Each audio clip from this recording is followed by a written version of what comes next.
You are standing perfectly still in a line that seems to stretch on forever. The minutes crawl by. You are patient. You are composed. And then, out of nowhere, a person slides past you, cuts right in front of you, doesn't glance back, doesn't offer a single word of apology, not even the faintest acknowledgement that you exist. In that split second, your chest tightens. A wave of heat rushes up the back of your neck and floods your face. Something inside you screams that this is wrong, that this is unfair, that this person has just treated you as though you are invisible, as though your time and your presence simply do not matter. It is such a small moment, an ordinary, everyday scene that plays out in parking lots and grocery stores and offices and online comment sections and family dinners all across the world, every single day. And yet, for all its apparent insignificance, it holds the power to completely shatter your peace. It can ruin your morning. It can follow you into the afternoon. It can replay in your head at night when you're trying to sleep. One moment of disrespect from a stranger can poison an entire day if you let it. And most of us, if we are being truly honest with ourselves, have let it. Welcome to Stoic Wisdom. I am genuinely glad you are here today, because what we are about to dig into is not the kind of vague, feel-good advice that sounds nice, but dissolves the moment life actually pushes back. No. Today we are going straight to the heart of the matter. We are pulling out the real tools, the ones that the greatest philosophical minds in human history spent their entire lives refining, the principles of Stoicism that have the power to transform those sharp, gut-punching sparks of irritation and humiliation into something remarkably different, into an unshakable, almost effortless inner calm. I have put together 10 practical, immediately usable techniques for you. These are not ideas that will simply leave you nodding thoughtfully and then doing nothing. These are weapons in the truest sense of the word, mental and emotional tools that will leave you genuinely prepared and equipped for the next time life decides to test your patience. And it will test your patience. That is not pessimism. That is just the nature of being alive among other human beings. So buckle up, settle in, because we are not wasting a single second today. Let's go deep together into the Stoic art of self-mastery. Let's begin. Technique 1. Hold your ground by staying calm. Let's start at the foundation, the bedrock upon which every other Stoic principle is built. Stay calm. It sounds deceptively simple, doesn't it? Almost insultingly straightforward. But the depth beneath those two words is profound and life-changing when you truly understand what they mean. Here is the central teaching of Stoicism, the insight that holds the entire philosophy together. It is never the events themselves that disturb us. It is our interpretation of those events, our reaction, our story about what happened. Epictetus, one of the most remarkable thinkers of the ancient world, a man who was born into slavery and yet achieved a level of inner freedom that most kings never tasted, understood this with absolute clarity. He taught that it is not circumstances that shake us. It is the judgments we attach to those circumstances. It is the meaning we decide to give them. Think about that for a moment. When someone disrespects you, what actually happened? A person made a choice. They acted out of whatever was going on inside them, their frustration, their carelessness, their own unresolved pain, and they directed it at you. That is the raw event. The event itself is neutral. What transforms it into suffering or into strength is entirely the story you tell yourself about it, in the moments that follow. Here is the reframe that changes everything. When someone treats you with contempt or rudeness, that behavior says almost nothing meaningful about you. It speaks volumes about them. It is a mirror, not a window. It reflects their internal state, their conditioning, their struggles, their perspective, shaped by their own life and experiences. It is their opinion, built entirely on the architecture of their own world. It is not a verdict on your worth. It is not a judgment handed down by the universe about who you are. It is simply one human being, in one moment, acting from wherever they currently are inside themselves. If you can truly absorb this, if you can let it sink past the intellectual level and down into the place where your automatic reactions live, you will find something extraordinary begins to happen. You develop what the Stoics described as a shield, not a wall that shuts everything out and makes you numb, but a discerning, intelligent shield. Harsh words and careless actions launch themselves at you, and rather than piercing through and embedding themselves in your mood and your sense of self, they simply bounce off. Not because you are suppressing anything, but because you have genuinely recognized that they were never really aimed at the truest version of you in the first place. It is like receiving a message that is filled with anger and insults, and choosing, with full awareness, not to open it. You know it is there. You are not pretending it does not exist. You are not in denial. You simply choose, consciously and deliberately, not to allow it to set the tone of your day. That choice is not weakness. That choice is not passivity.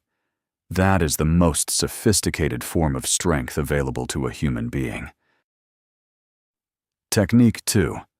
Turn inward and take honest stock of yourself.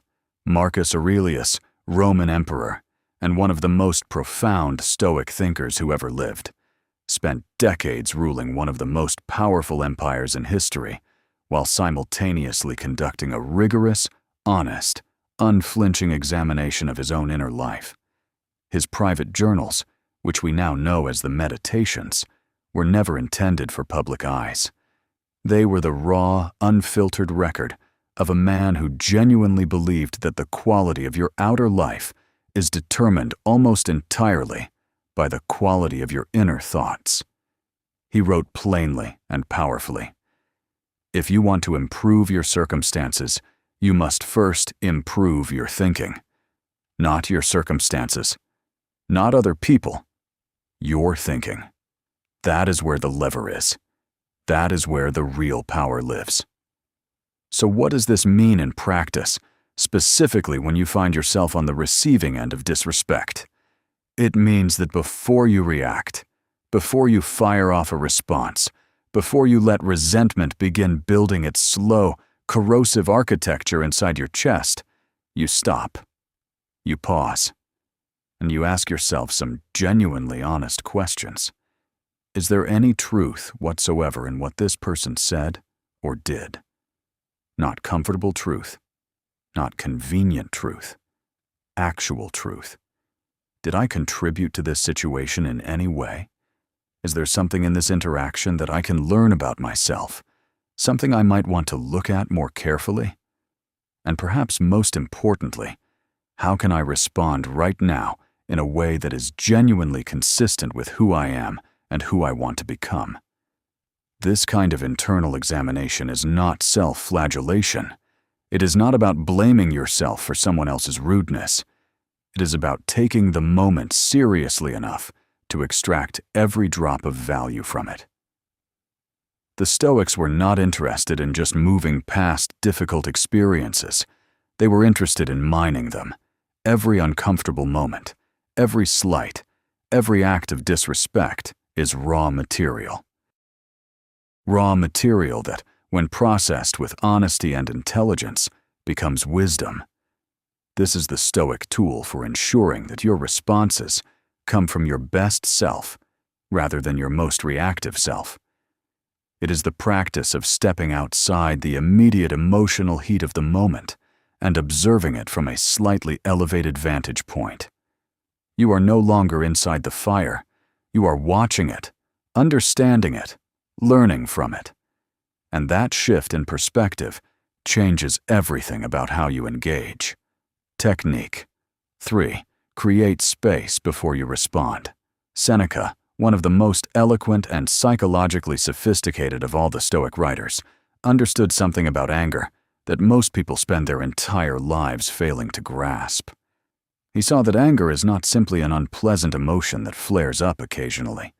It is a habit, a groove worn into the mind by repetition, one that deepens every time you indulge it. He understood that responding impulsively from a place of hurt or irritation does not release tension. It amplifies it. It feeds the very thing you are trying to escape. The Stoic counsel in moments of disrespect is achingly simple, but extraordinarily difficult to follow without practice. Do not react immediately. Full stop. Do not reach for your words the moment the offense lands. Instead, stop. Breathe. Let the first wave of reactivity pass through you without acting on it. Give yourself a beat, a breath, a moment of intentional pause before you decide what comes next. That pause is not wasted time. That pause is where the real decision gets made. In that space between stimulus and response lives your freedom, your dignity, your capacity to be something more than a pinball, bouncing between whatever force just struck you last. That pause is where you remember who you are and what you stand for, independent of what anyone else is doing or saying in any given moment. By taking that deliberate breath, you are choosing to respond from your own truth rather than from the heat of the moment.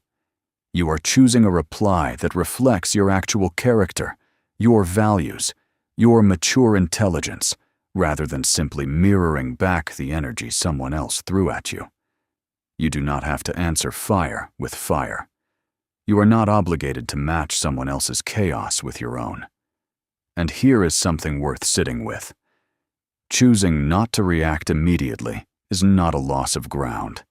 It is not surrender. It is not a sign that you have nothing to say or that you accept what happened. It is the most powerful move available to you in that moment. It is taking control of a situation that was designed to make you feel out of control.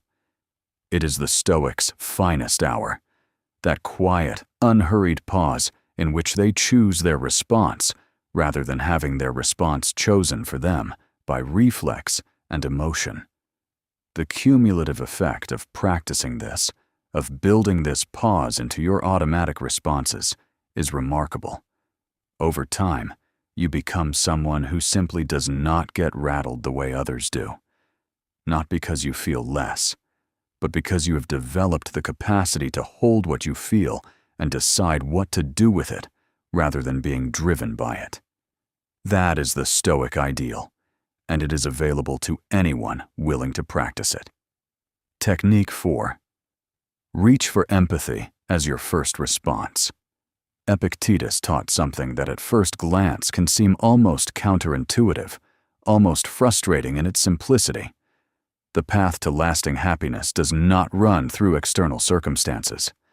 It does not depend on other people behaving well, on the world being fair, on being treated with the respect you deserve. It runs inward. It begins and ends within you. Now, you might wonder what on earth empathy has to do with Stoicism, which is often portrayed as a cold, detached philosophy of suppression and endurance. But that portrayal is a caricature. True Stoicism is deeply and warmly human, and empathy, the genuine effort to understand another person's inner experience, is one of its most powerful and underappreciated tools. When someone is rude to you, when they dismiss you, or belittle you, or cut you off, the instinctive move is to focus entirely on what they did and how it affected you. That is natural. That is human. But the Stoic move is different. The Stoic move is to pause in the midst of your own reaction and genuinely ask, what is happening inside this person? What must their inner world look like right now for this kind of behavior to make sense? Try, just for a moment, to actually inhabit their perspective. If you were carrying their history, their fears, their unhealed wounds, their pressures, their disappointments, how might you be showing up in the world? This is not an exercise in excusing cruelty or accepting mistreatment as normal. It is an exercise in expanding your field of vision beyond the immediate surface of what just happened. Very often, the person who has just been rude to you is someone who is having the worst day of their week, or the worst month of their year, or is simply someone who was never taught that other people's time and feelings matter. That does not make what they did acceptable, but it does make it comprehensible. And comprehension, true empathy, creates a kind of distance between you and the offense. It becomes less personal, less about you, less of a wound. And something fascinating happens when you engage with disrespect through empathy rather than reactivity. You naturally become calmer. Your response, when it comes, tends to be measured, respectful, and genuinely strong rather than defensive and shrill. You hold the higher ground without even having to fight for it. You demonstrate, through the simple quality of your presence and your response, that you are operating from a completely different level than the person who came at you with hostility. That is not weakness. That is wisdom in its most practical, immediately applicable form. Technique 5.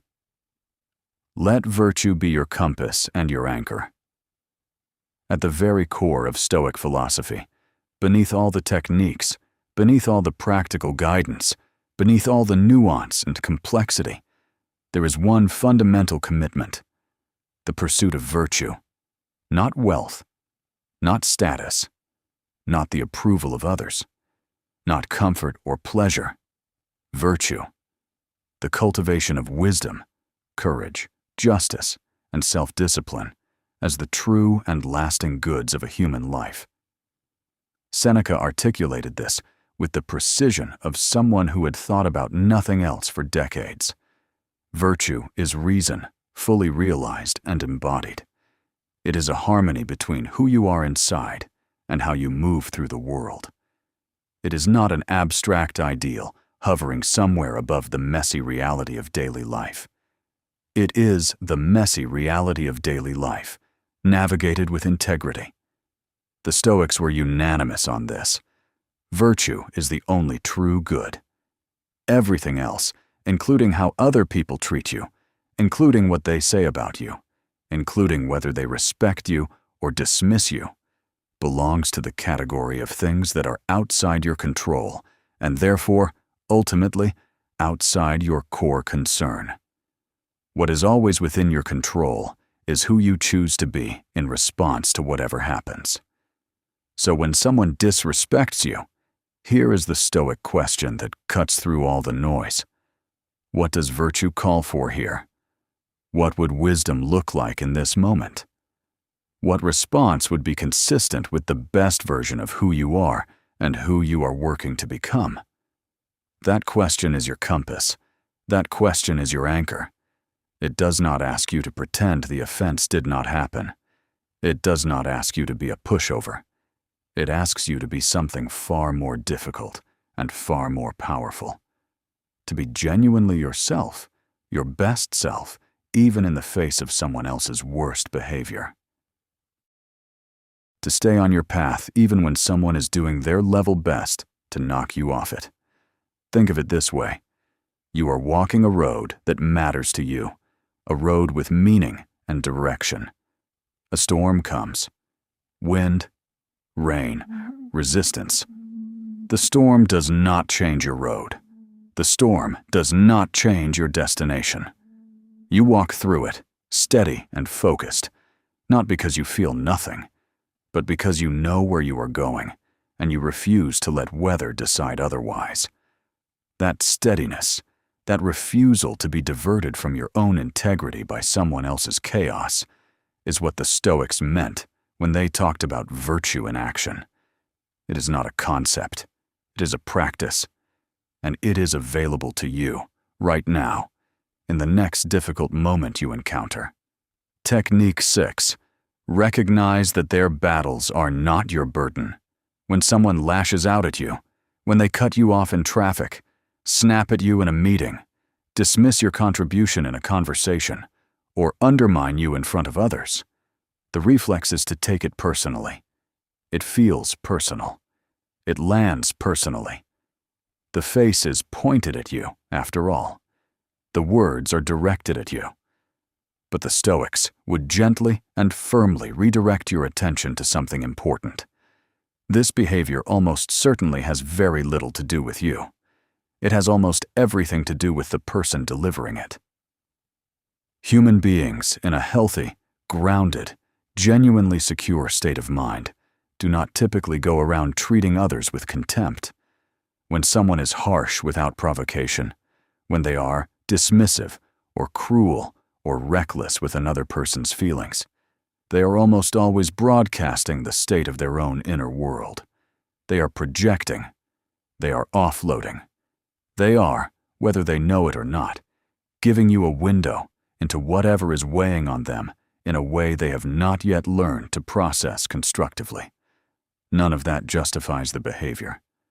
Let's be absolutely clear about that.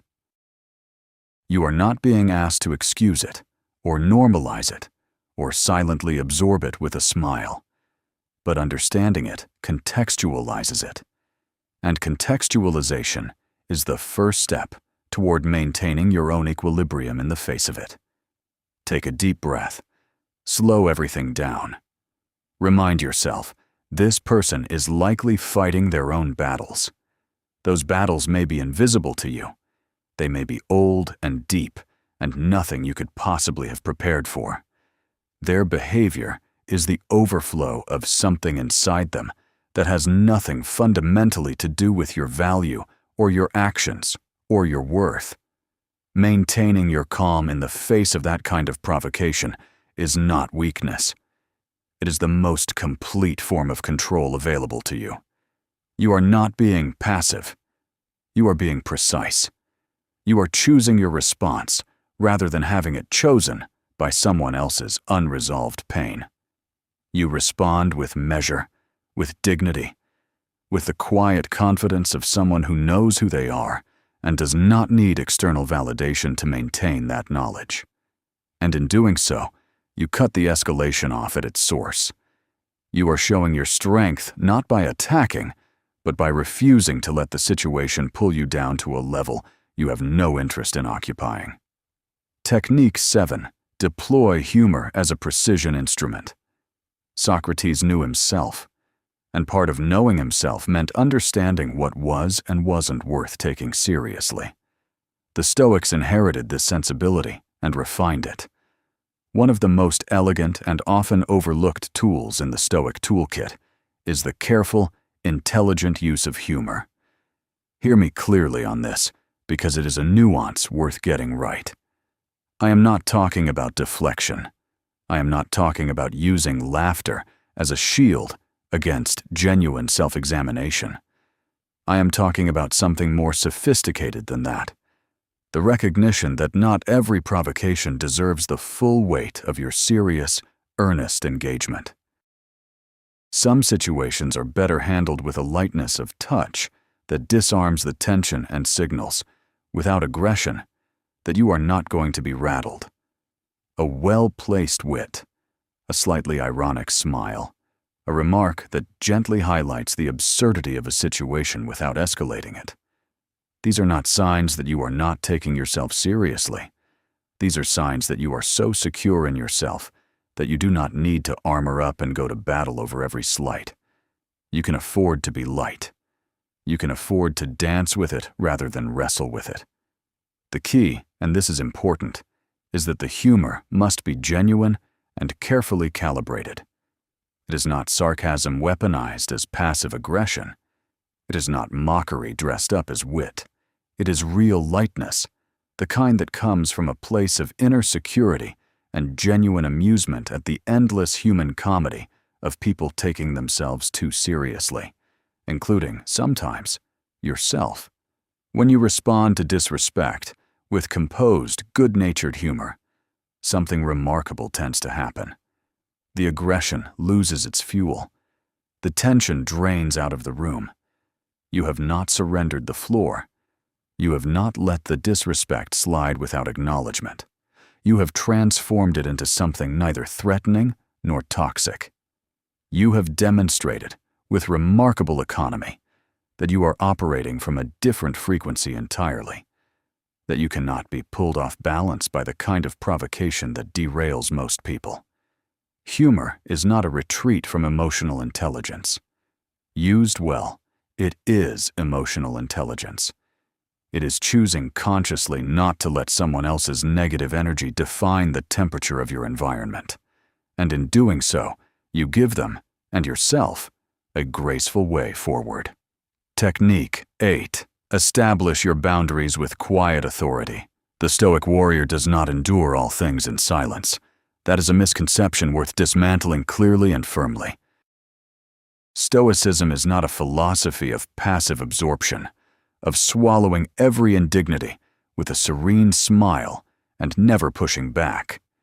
It is a philosophy of clear-eyed, measured, dignified response. And that includes, when the situation genuinely calls for it, the calm, firm establishment of personal boundaries. When someone disrespects you, you do not have two options: exploding with anger or saying nothing. You have a third option, the Stoic option, which is to address it directly, calmly, and without apology. To say clearly what happened, to name it without drama, and to state plainly what you expect instead. No raised voice required, no visible anger required. In fact, the absence of visible anger in this context is one of the most powerful signals you can send.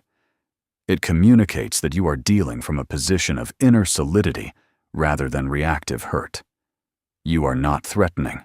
You are not performing. You are simply drawing a line with precision and confidence, the way someone draws a line who knows it will hold. This is what the Stoics meant by measured force, not aggression, not submission. Something far more effective than either. Calm, authoritative clarity about who you are and how you expect to be treated. Every time you do this well, every time you address a boundary violation without losing your composure, you reinforce something in yourself. You make it slightly easier to do it again next time. You build the muscle of dignified self-assertion, which is one of the most valuable things a human being can develop. Your boundaries are not arbitrary walls built out of pride or ego. They are the parameters of the space in which your self-respect lives and breathes. Protecting that space is not selfishness. It is one of the fundamental acts of self-care and authenticity. When you enforce your boundaries with calmness and clarity, you are teaching everyone around you something true and important about you. You are showing them that you take yourself seriously enough to say so, and that you expect them to do the same. Technique 9. Choose the liberation of forgiveness. When you are met with genuine disrespect, when someone has actually hurt you, two roads open before you. One road leads toward resentment, toward the grinding, exhausting work of keeping a ledger of grievances, toward the slow corrosion of anger carried too long. The other road leads somewhere very different. The Stoics, with the clarity and directness that characterizes their finest thinking, point firmly down the second road. They recommend forgiveness, not as a concession, not as a weakness, not as a statement that what happened was acceptable or that justice is irrelevant, but as one of the most powerful and deliberate acts of self-liberation available to a human being. Here is the critical distinction the Stoics make, the one that separates Stoic forgiveness from every watered-down, sentimental, compulsory version you may have encountered. You do not forgive because the other person deserves it. You forgive because you deserve peace. Those are completely different grounds, and understanding the difference changes everything about what forgiveness actually means and what it costs you. Forgiveness, in the Stoic sense, is not about the person who harmed you. It is about you. It is about refusing to let their behavior continue living rent-free inside you long after the moment has passed. It is about choosing not to carry a weight that was never meant for your shoulders. It is about clearing space within yourself. Mental space, emotional space, energetic space, for things that actually serve your growth and your flourishing. The Stoic teachers were wise enough to acknowledge that forgiveness is not instant and not easy. They did not demand that you simply flip a switch and feel fine. What they offered was more nuanced and more honest than that. Forgive not as a single dramatic act of generosity, but as a sustained, daily practice of choosing to release the grip of resentment every time you feel it reaching for you. Offer your forgiveness the way you might tend a garden, with regularity, with care, with the long view in mind. Because here is what the Stoics understood with unusual precision. You are always the sovereign of your own reactions, even when you are not the sovereign of your circumstances. No one can control what happens to you, but you are the monarch of how you respond to what happens to you. Choosing forgiveness is choosing to exercise that sovereignty in the direction of your own expansion and peace, rather than your own diminishment. It is not a defeat. It is the most complete victory available to you in the aftermath of being wronged. Technique. 10. Expand your perspective and see the larger picture. In the theater of a life well lived, the Stoics advise you to find a seat with the broadest possible view, not down in the front rows, where every little thing happening on stage is enormous and overwhelming and inescapable, but further back, elevated, where you can see the shape of the whole production rather than just the scene unfolding in front of you right now. This is the art and practice of perspective shift. Marcus Aurelius, who arguably lived the most demanding external life of any Stoic, governing an empire while wars raged and plague swept through cities, and who simultaneously maintained a rigorous commitment to philosophical self-examination, wrote with striking consistency on this theme. The quality of your life is shaped by the reach of your thinking. Think narrowly, reactively, focused only on the immediate provocation in front of you, and you will live a narrow, reactive life. Think broadly, with historical depth and philosophical breadth, and you will live a life of remarkable richness, even in the face of genuine difficulty. When disrespect arrives at your door, the Stoic counsel is not to fling it open in a rush. Step back first. Lift your gaze. Ask yourself honestly, in the landscape of my whole life, in the full context of everything that matters to me, how significant is this moment, really? How much real space does it deserve? More often than not, the honest answer is very little. Not because your feelings are not real, not because the disrespect was not genuine, but because in the full arc of a life with meaning and purpose and genuine human connection, most individual acts of rudeness are precisely what Marcus Aurelius suggested: grains of sand in an enormous desert. They feel enormous up close. From any reasonable distance, they are almost invisible. There is another dimension to this perspective shift that is worth sitting with carefully. The disrespect being directed at you almost always reflects the internal landscape of the person delivering it more than it reveals anything real or lasting about you.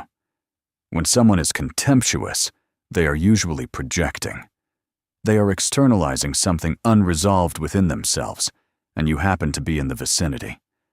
Understanding this does not make the behavior acceptable, but it does make it far less personal and far less powerful. By deliberately, consciously choosing this wider perspective, you make a choice that is both practical and deeply philosophical at once. You choose where to direct your finite attention and energy. You choose to pour those resources into what genuinely deserves them: your goals, your principles, your relationships, your craft, your growth. You choose not to drain that reservoir on resentment and rumination, on replaying and relitigating moments that serve no purpose and lead nowhere worth going. This is what it looks like to truly thrive rather than merely survive. Not skimming the surface of your days in a defensive crouch, waiting for the next blow, but moving through your life with genuine depth and fullness, meeting each day not as a battle to be endured, but as an invitation to be inhabited, as a dance, as an opportunity, as the raw material of a life worth living. The next time the wind of disrespect blows in your direction, and it will, reach for this perspective. Let it be your anchor. Let it steady you. Let it remind you that your equilibrium is not at the mercy of someone else's bad day or bad character. And remember always, Stoicism is not the art of suppressing what you feel. It is the art of governing it, of being its master rather than its servant, of choosing in every moment that matters who you are going to be. By making these 10 Stoic principles genuinely your own, not just understanding them intellectually, but practicing them in the real, messy, unpredictable arena of your actual life, you will discover something extraordinary. The slights and the provocations and the disrespect that used to derail your entire day will gradually lose their grip. Not because you have become numb or detached or cold, but because you have become grounded, rooted, genuinely strong in the places where it counts most. You will find yourself responding where others merely react, choosing where others merely follow their reflexes, remaining centered where others lose themselves. And that difference, quiet and internal as it may be, will shape everything about the quality of your days and the depth of your relationships and the sense of integrity you carry with you everywhere you go. If any part of what we covered today resonated with you, consider sharing it with someone in your life, a friend, a family member, a colleague, anyone who might benefit from a little ancient wisdom applied to very modern problems. Sometimes a different framework is all someone needs to completely transform how they are experiencing something difficult. If this is your first time joining us here, welcome. Subscribe and turn on notifications so you do not miss any of our upcoming sessions. We go deep here. We take this seriously. And we believe that the philosophical wisdom developed over thousands of years of human experience is not dusty or abstract. It is alive, practical, and more relevant to the way we actually live than almost anything else you will find. Thank you, genuinely, for spending this time here today. Until next time, stay grounded in wisdom, stay rooted in what matters, stay stoic.